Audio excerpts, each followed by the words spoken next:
Halo Sobat Jelajah, pernah nggak sih kepikiran kalau ada makanan tradisional Indonesia yang makin susah ditemuin? Padahal dulu makanan-makanan ini hits banget di daerahnya masing-masing. Sayangnya, karena perubahan zaman, bahan yang makin langka atau karena kalah saing sama makanan kekinian, beberapa kuliner khas ini mulai menghilang dari peredaran. Nah, di episode kali ini, kita bakal nostalgia bareng dan bahas makanan tradisional yang hampir punah dari berbagai daerah di Indonesia. Siap-siap ya, karena beberapa di antaranya mungkin belum pernah kamu cobain. Kita mulai dari Betawi.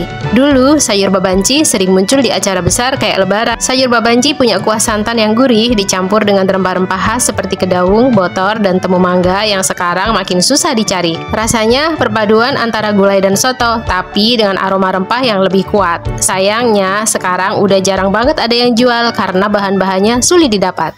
Kalau lagi di Makassar, jangan cuma makan coto. Ada bubur basang, bubur khas yang terbuat dari jagung, ketan, dan santan. Teksturnya creamy banget, cocok buat sarapan atau cemilan sore. Dulu, bubur ini gampang ditemuin di warung-warung kecil, tapi sekarang makin langka karena nggak banyak yang jual. Padahal rasanya unik dan bikin nagih. Kalau kamu ke Makassar, coba cari deh, siapa tahu masih ada yang jual. Mie instan boleh populer, tapi Jogja punya mie letek, mie tradisional yang dibuat tanpa bahan pengawet dan pewarna.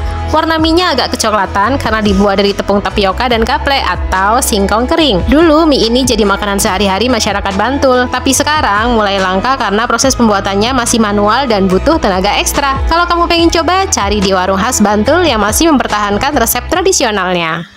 Palembang terkenal dengan pempek, tapi ada satu makanan khas yang mulai langka, yaitu gulo puan. Ini adalah camilan manis yang terbuat dari susu kerbau dan gula, menghasilkan rasa legit yang khas. Sayangnya, karena susu kerbau makin sulit didapat, gulo puan sekarang jarang banget dijual. Padahal dulu makanan ini sering jadi oleh-oleh khas Palembang. Kalau kamu suka minuman hangat, coba wedang tahu. Ini bukan tahu goreng, tapi minuman jahe dengan isian kembang tahu yang lembut banget. Rasanya manis, hangat, dan cocok buat cuaca dingin. Dulu, wedang tahu sering dijual di pinggir jalan Semarang, tapi sekarang makin susah ditemuin karena kalah saing dengan minuman kekinian.